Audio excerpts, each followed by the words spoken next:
الحر بالحر والعبد بالعبد والأنثى بالأنثى فمن وفي له من أخيه شيء فاتباع بالمعروف وأداء إليه بإحسان ذلك تخفيف من ربكم ورحمة فمن اعتدى بعد ذلك فله عذاب أليم۔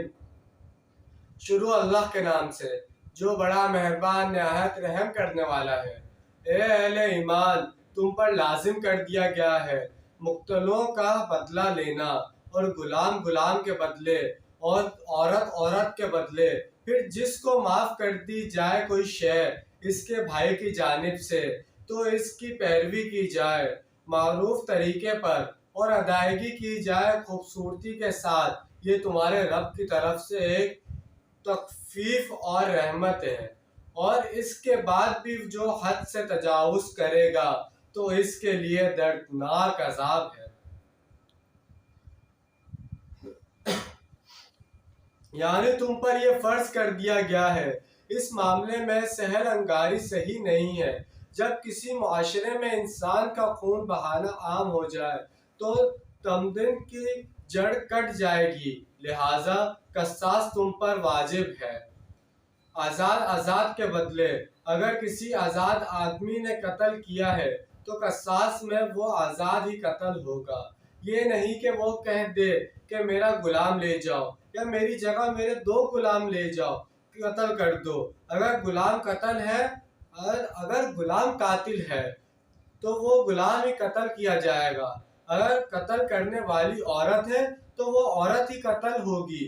وہ قصاص و دید کے معاملے میں اسلام سے پہلے عرب میں مختلف معیارات قائم تھے۔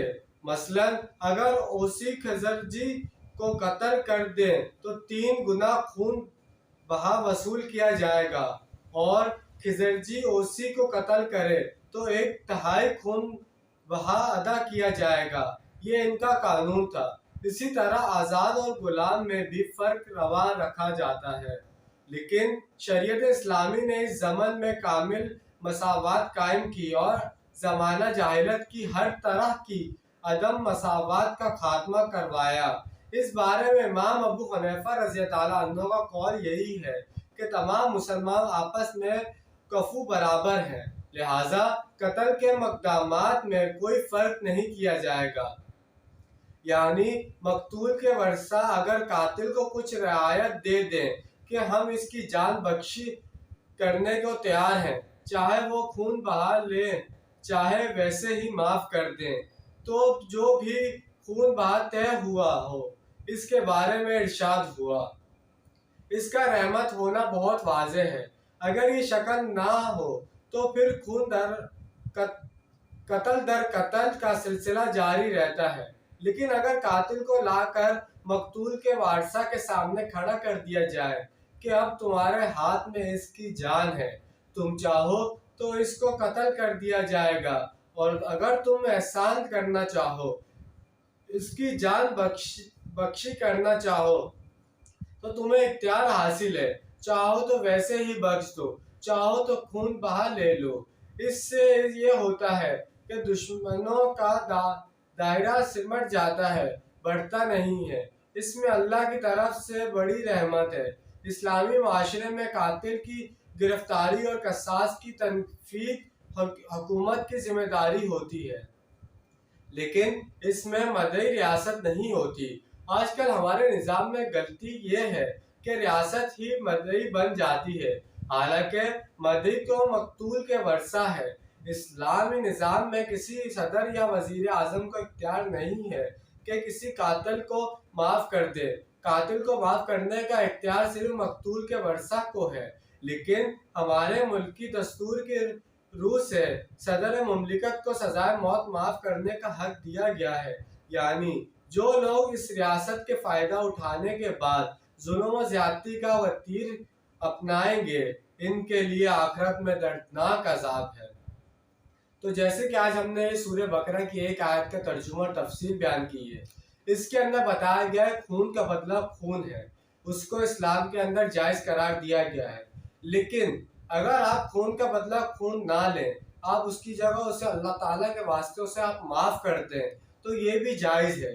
اس سے یہ ہو سکتا ہے کہ اگر آپ خون کا بدلہ خون چلاتے رہیں گے، آپ ان کا ایک بندہ قتل کریں گے تو وہ اسی کے سلسلے میں آپ کا بھی ایک بندہ قتل کرنے آ جائیں گے، تو یہ سلسلہ دشمنی کے اس پہ چلتا رہے گا۔ لیکن اگر آپ ان کا کوئی ایک بندہ معاف کر دیں گے تو یہ سلسلہ وہیں رک جائے گا، اور اس میں بھی آپ کی ہی جیت ہوگی، کیونکہ آپ نے بہت بڑا قدم اٹھایا ہے کہ اپنے بھائی، اپنے بہن، اپنے بیٹی، اپنے بیٹے، کسی کے بھی قاتل کو آپ نے اس طرح اللہ کے راہ کے لیے معاف کر دیا ہو۔ تو یہ ہمارا اسلام اس چیز کا دعویٰ کرتا ہے خون کا بدلہ خون ہے، لیکن اسے معاف کر دینا بھی جائز ہے۔ اور جس طرح آج کل دور ہمارے حکومت میں یہ ہو گیا ہے کہ ہماری حکومت بتائے گی کہ یہ قاتل ہے یا نہیں ہے، یہ مجرم ہے یا نہیں ہے، لیکن اصل حق جو ہے اس کا اس انسان کو ہے جس کا قتل ہوا ہے، اس کے بہن بھائیوں کو، اس کے آباء و اجداد کو صرف اس کا حق ہے کہ وہ کہہ سکے کہ اس کو ہم معاف کرتے ہیں یا نہیں، حکومت کو اس کا حق نہیں ہے۔ لیکن اسی آیت کے آخر میں یہ بات کہی گئی ہے جو اس چیز سے فائدہ اٹھائیں گے ان کو آخرت میں دردناک عذاب ملے گا۔ تو انشاءاللہ آج کی ویڈیو آپ کو پسند آئی ہوگی، ملتے ہیں اگلی ویڈیو میں، اپنا ڈھیر سارا خیال رکھیے گا، اور اس طرح کی نالج والی اور ویڈیو اگر آپ جاننا چاہتے ہیں، روز سننا چاہتے ہیں، تو جڑے رہیے ہمارے چینل کے ساتھ، چینل کو سبسکرائب کرنا مت بھولیے گا۔ ملتے ہیں اگلی ویڈیو کے ساتھ، اللہ حافظ، فی امان اللہ۔